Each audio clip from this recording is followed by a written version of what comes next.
morning, everyone. It is so great to see all of y'all. I don't know about you, but I feel like we have been gone for a year. But I'm so glad to see everybody. I don't know about y'all, but I hope the snow is not coming back ever till maybe next year, okay? I am not a fan of the snow. I am not a fan of shoveling a driveway, so. Anyway, I've got a couple announcements. Next Saturday is our Valentine's Day party, and it's going to be from 10 to 12. And ladies, it's going to be a lot of fun. We have a lot of good food. We have a lot of chocolate, because that's the number one thing. But we have a good fellowship and a time of loving on each other. We all need to be feeling loved. So, and we'll send the love out to you guys, okay? Also, there's a planning meeting to finalize all the plans for the Valentine's Day party, and that's this Tuesday at 6 o'clock. I guess that's it. Good morning, church. Good morning. It is good to be with you. I have missed you. I have been busy while we have been apart, but I am grateful to see your faces again. As we start today, there's been so many things that have gone on since we've gathered, and I want to acknowledge those things. One of them is the Olympics. And if you did not watch the opening ceremony on Friday, I invite you to go back and look toward the end at the true call of the people of Italy. And the true call of the people of Italy is peace. They quoted an Italian, they quoted Nelson Mandela, and it said, "Peace is not a place without conflict. Peace is a place where everyone flourishes, no matter what their race, their gender, their caste, their class." I know I left some of them out that she listed.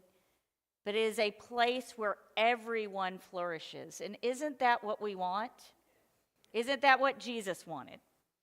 So I invite you, and I invite you to celebrate the athletes who come together, and they compete so hard, but they also support each other.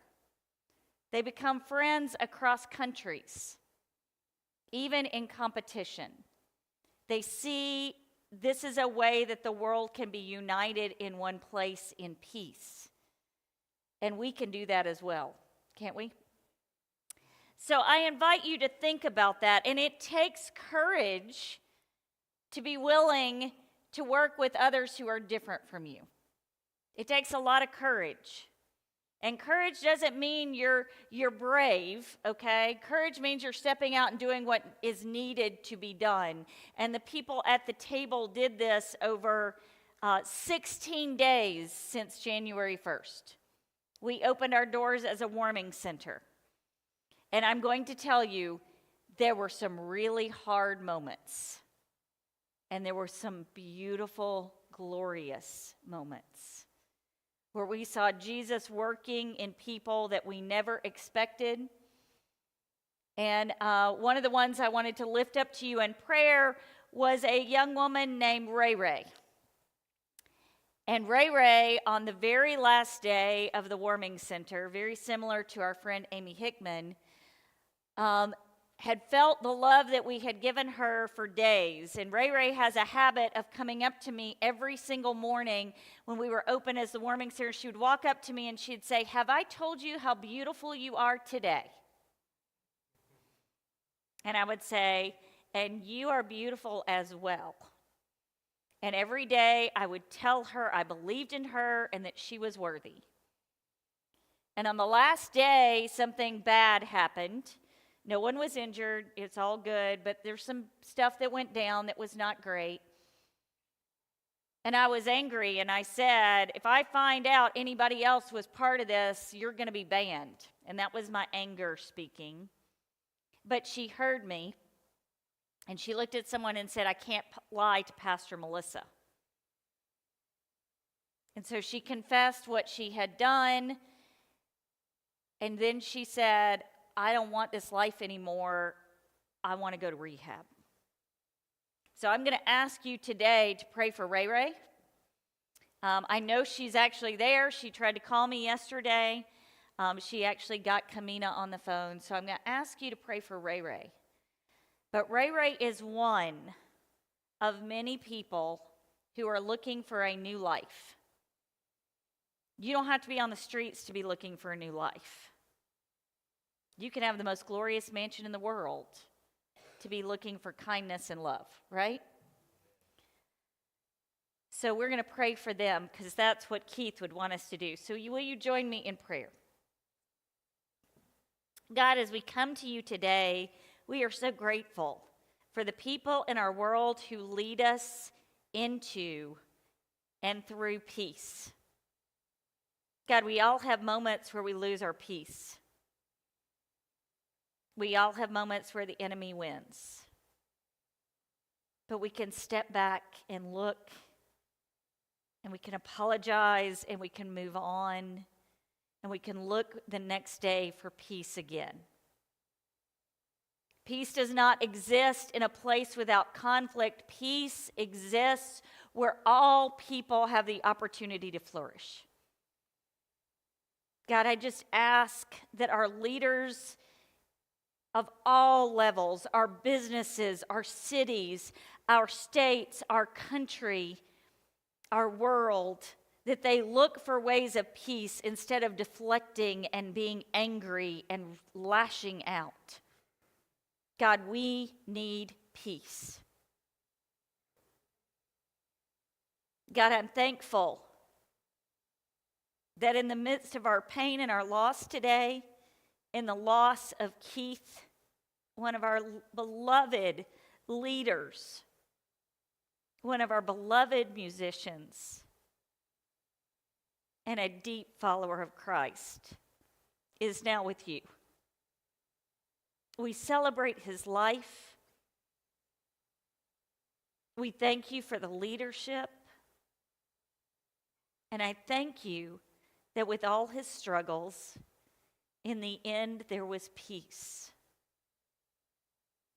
We're thankful that he found his body, his mind, and his spirit found peace before he left this world. And we know now he is celebrating and in a joyful place. God, we thank you for his life. And we ask your Spirit to be upon us this day, that we may find joy in the opportunity to worship you, to celebrate what you have done for us, and to share the love that you have given us. Be with us in this service as we continue to look for courageous ways to share your love with the world. We ask all these things in Jesus' name, and all God's people said, amen.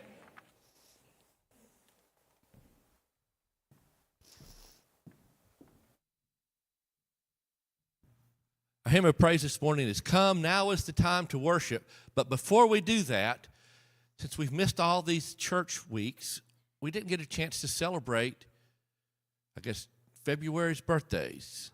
So anybody have a birthday in February? All right, look here, we got two. Yeah, all right, that's worth applause. So let's sing happy birthday to those that had a birthday in February.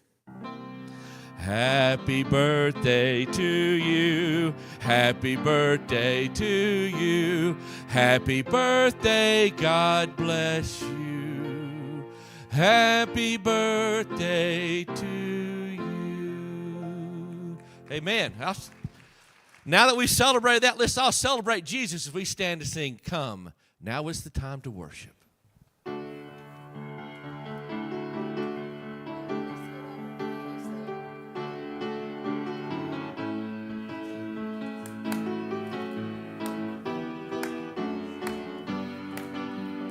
Come, now is the time to worship. Come, now is the time to give your heart. Come, just as you are to worship. Come, just as you are before your God. Come. Sing that again, come on. Come, now is the time to worship. Come, now is the time to give your heart. Come, just as you are to worship. Come, just as you are before your God. Come. One day every tongue will confess you are God. One day every knee shall bow. Still the greatest treasure remains for those who gladly choose you now. Come, now is the time to worship. Come, now is the time to give your heart.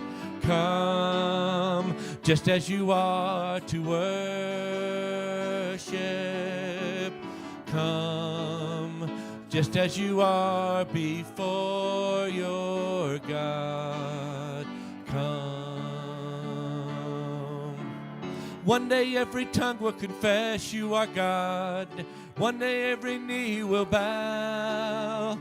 Still the greatest treasure remains for those who gladly choose you now. Come, now is the time to worship. Come, now is the time to give your heart. Come, just as you are to worship. Come, just as you are before your God. Come, come, come. Let's give him a clap of praise. He's so worthy. And you may be seated. With all the things we were announcing this morning, I forgot to announce our prayer challenge. The last time we were together, if you can think back that far, we did the Wesley Covenant Prayer. And I told you we had a daily devotion that we were going to do during Lent. We said we were going to do it this week, but we're going to hold off. We're going to start this a week from tomorrow. And what I'm going to do is every Monday, Wednesday, Friday during the devotion, I'll comment on the next daily devotion. So you'll have 2 days to read your devotion, pray over it, and then we'll do a phone tree together.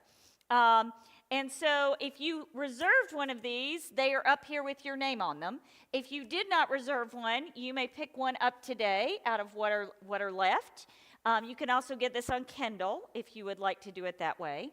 But the cost of this book is about $20, but we don't want anyone to not get it. So if you don't have the money now or later, it's okay. Take one. The church will cover it. But if you can drop a $20 payment in with your normal tithe to pay for the book, that would be great as well if you would like to do that. You can just drop it in the plate, and we will do that. So this is the Wesley Prayer Challenge, and if we need more books, I can get them fast. But we would love for you to join us in the Wesley Prayer Challenge, and we will start this a week from tomorrow. It is time for Time with Young Disciples. Good morning, Matthew. Good morning, Joey. I'm glad to see you. I missed you. It is cold. It is cold. I am tired of cold. Are you tired of cold? Yeah. Well, we're going to talk about a weird word today, and you may or may not know what it means. It's vulnerable. Do you know what vulnerable means? Okay. Do you know what courage is? No. Courage means that you do something that might be hard, okay?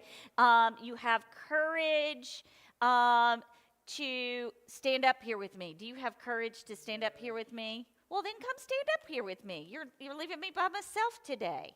All right, you have courage to stand up here with me? All right. Well, one of the words, courage and vulnerable, are opposites, okay? So courage we think of as meaning brave. But I'm going to tell you, sometimes I have courage, but I'm not brave. I have to do something that I don't want to do, right? If you've been watching the Olympics, there's a downhill skier, and she's got a hurt knee, and I consider her having courage by trying the Olympics, even though she's hurt. Wouldn't you say that's courage? Yeah. Okay. But she's also, and by sharing that, she doesn't seem so superhero anymore, does she? And she is kind of a